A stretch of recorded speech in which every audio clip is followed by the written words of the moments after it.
In the news this week, schools and colleges up for sale. Speculation on how Albanese government calculate overseas student quotas as private education sector faces a grim future. A WIMN News exclusive. Drones to keep the lights on. Western Power's new gadgets to stabilise electricity as summer approaches. A P-plate driver arrested over alleged car chase reaching 200 kilometres per hour. And later, Dr. Andrew Miller's comment. This is The Evening News with Ivan Loom and Maliva Thorne. Good evening. Warnings are emerging tonight that many private colleges and schools in WA may soon go up for sale as the federal government's new overseas student quota stirred up the education sector. Agents claim quotas are based on pre-COVID levels, leaving some schools nearly empty and others overwhelmed. Britain, Canada and New Zealand are poised to benefit from Australia's student cap, according to Kevin Tang, owner of EMP Recruitment Services, in our exclusive interview. Last week we reported that some colleges get zero, absolutely zero. Some get 150% over than the quota. How was it being determined? I think that's the question, isn't it? That's the question. When numbers like that gets determined, I think the public needs to know the methods, how it's done. So all we know is certain very good colleges have gotten less than 10% allocation. Why? And some colleges may not be that great, got more than everyone else. And the question is why? I don't think we have a clear answer on how the calculation was done. Is that a top-level college, or you're looking at, or what sort of criteria and how much do they get? So I have know of a college, a very good college. They deem to be risk level 1 from a visa point of view. Which is the top level? Top level, the best, right? The best level. So they get very little visa refusal as a college. Okay, so the quality college, they teach very well. And their quota was over 700 a year, but now it's reduced to less than 10%. So imagine you can only take on 70 students when your school is has the capacity and you invested heavily in having the capacity to have 700 students. Forget about paying salaries, you can't even pay rent. There's no explanation? So they're based on some sort of formula. Apparently it includes some figures from pre-COVID about, let's say your school had that number of students pre-COVID. You allocated based on that. Something like that, apparently. So I think that's where we need to know how it's calculated. And everyone in the industry have no idea. They have no idea. No idea how it's being calculated. What has it done to the industry? Well, you can imagine by next couple of months, you're going to see a lot of colleges up for sale. It's impossible to survive. You just can't survive. So they're going to either sell it or close it. Right? You're going to see a lot of people, trainers, people who work in the education industry made redundant because they're not needed anymore. How many colleges you see potentially merging into each other just to survive? That's an option, but when you merge colleges, they have their own inherent issues. They've got different courses, different risk level, different standards. So for colleges to merge, it's not a simple task. When you drop the number of students that suddenly, let's say you went from 100 students last year to 10 this year, there's nothing you can do to fix it. It's just very hard to give them the news, isn't it? It's hard to deliver the news, but right now we tell them up front there are all these risks at the moment, right? But it will still hit you. The problem I have is we go out there representing Australia. What message are we telling overseas people? What are we saying? What are we representing? Is it good for our reputation? How am I going to go out and say, look, come to Australia, this great place where you can study? Bad for business. It's bad for business, for sure. It's bad. Not just for us, but for the colleges too. They are the first, to be hit. What's the alternative from all this then? So, we have no choice now. So we have officers say in Nepal, and we are forced to pretty much send our students to another country, so say Canada or the UK, instead of coming to Australia. So UK is going to suck up all the student dollars from us? Every other country is going to benefit from what we're doing here. As summer approaches, Western Power has showcased the latest drone technology to ensure electricity reliability. More than 20 of them are currently being used to patrol and maintain power poles, and further experiments will be carried out to investigate whether they can improve security and install infrastructure from the air. Drone technology is set to revolutionise WA's electricity reliability, maintenance and network fault monitoring efforts as summer approaches. The latest technology is currently playing a major role at the state-owned Power Corporation, where 24 unmanned aerial vehicles currently used to inspect and patrol, string power cables and detect and report faults.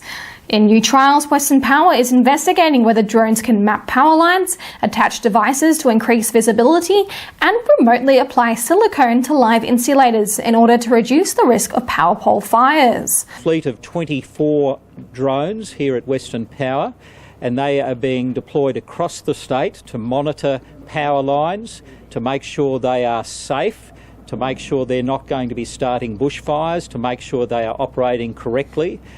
Things like monitoring their performance, spraying silicon to certain parts of the technical infrastructure on power lines to ensure that when there is a light drizzle later on after summer, that we're not going to get pole top fires.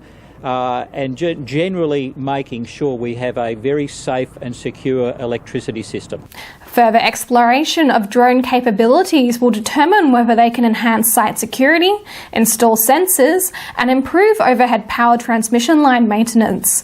Western Power emphasised that drones will be particularly valuable during WA's summer months, allowing for faster patrols by vehicle or on foot, ultimately reducing power outage times. I think this equipment always will help us very much to do inspections of our network and help us to determine what parts of our network need maintenance.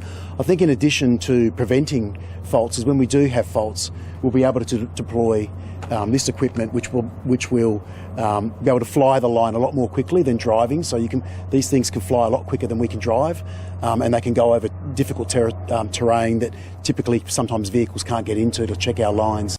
An 18-year-old P-plate driver has been charged with reckless driving after being caught travelling nearly 200 kilometres on Reid Highway this week.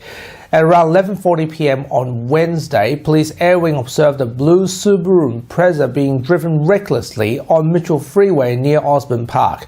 The vehicle was tracked for a while before police officers on the ground assisted in stopping the car near Reid Highway. He has been charged with one count of reckless driving at a speed of 155 kilometers per hour or more. The 18-year-old Wanneroo man is scheduled to appear at Perth Magistrates Court on December 12, 2024. Authorities also confirmed the vehicle has been impounded. In a separate incident, police announced the arrest of a 17-year-old boy from Cardinia who was charged after allegedly driving recklessly on Tonkin Highway near Perth Airport on Tuesday. Authorities alleged the boy was driving 94 kilometres over the speed limit. He will appear in court at a later date. WA Police are seeking public assistance after a business was set on fire in Midland. The incident occurred on October 25 around 2:30 a.m. DFS WA firefighters and police were called to extinguish a blaze at a business on Great Eastern Highway near Toohey Lane. Emergency services discovered a white Nissan Navara ute inside the burning building. Authorities stated that the fire caused extensive damage, estimated at $500,000.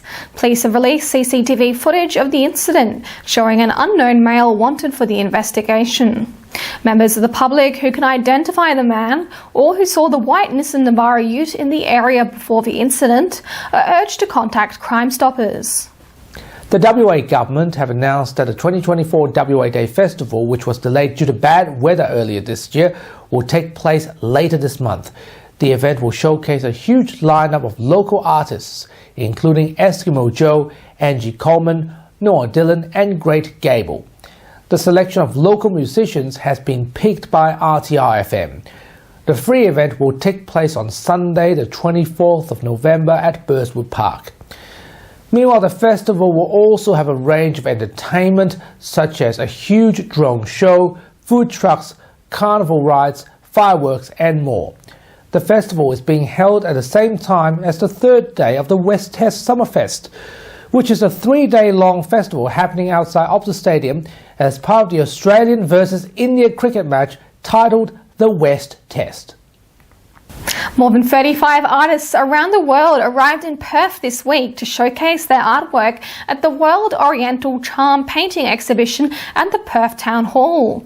Artists from Australia, New Zealand, China, the USA and Malaysia attended the opening ceremony in the city this week. The free exhibition contains watercolour painting, acrylic painting, oil painting and Chinese brush painting. Some artists spent 3 months' worth of efforts to create their own masterpiece. The event also provided networking opportunities for like-minded artists from around the world. This international artist is a wonderful exhibition. Some people came all the way from New York. From New York, from New Zealand, from Malaysia, from Taiwan, from China, from Hong Kong. Chinese artwork, normally they use the ink. So the Western people, we call like European people, or they do their painting, use oil painting. That's the little different. Of course, the painting, sometimes they got to spend like a few months to finish the work. 无论是西方的写实主义，或是东方的泼墨的精神，他们都是在呈现一个美感。我觉得艺术呢，它是需要去创新，教育需要去培育。 但是文化更需要去传承。 This time I meet the different artists in here from different country. So and there's a lot of inspirations for me through the nice conversation or communication with them. So that is the greatest takeaway from this art exhibitions here. The event later concluded with the Olympia Art Awards Gala dinner, which handed out accolades recognising individual artists. It also included brief showcases of fashion, magic, singing and an artwork auction. Federal and state politicians were also in attendance. Finally, a special showcase of dresses made out of paper captivated the attendees. And now here's Dr. Andrew Miller with his weekly medical and news commentary. Hi, thanks for your time. Last week the federal government released its report into the COVID response, and it makes for very interesting reading, for as much as what's not in there in some circumstances as what is. It doesn't talk much about the fact that it took a long time for authorities to accept that airborne spread was the main method of transmission. So we spent a lot of time wasting money on deep cleans and talking about being 1.5 metres away from people, when in fact we should have been educating the public about the importance of breathing clean, safe air, particularly in crowded indoor public situations, and that certainly remains the case. There's also some discussion around the pain of restrictions, things like travel bans and lockdowns, even though the latter was pretty brief in Western Australia, still stressful for a population, and particularly those whose businesses were badly affected. Whilst we were saving many, many lives as compared to overseas jurisdictions, the cost of that fell disproportionately on some people. So being better organised in the future is commendable. Having an Australian Centre for Disease Control in the future is commendable if they're allowed to do their job without too much political interference. And certainly there was no shortage of that in the last pandemic. My view is that we need to put people ahead of money. The economy exists to serve people, not the other way around. And even the most hard-headed would have to agree that you need healthy consumers and you need healthy workers if you're going to run the kind of a market economy that we know makes Australia prosper. So good health equals good economy, and that was certainly seen in the results around the world. Places like Australia, where the case numbers were very low comparatively, were the ones that did best economically. It's not to say we couldn't do it a lot smarter, a lot better next time, and hopefully this kind of inquiry response will lead to the conversations that improve things in the future for everyone, not just the well-off, but also for those who struggle on a day-to-day basis, even without a pandemic around. Thanks very much for your time.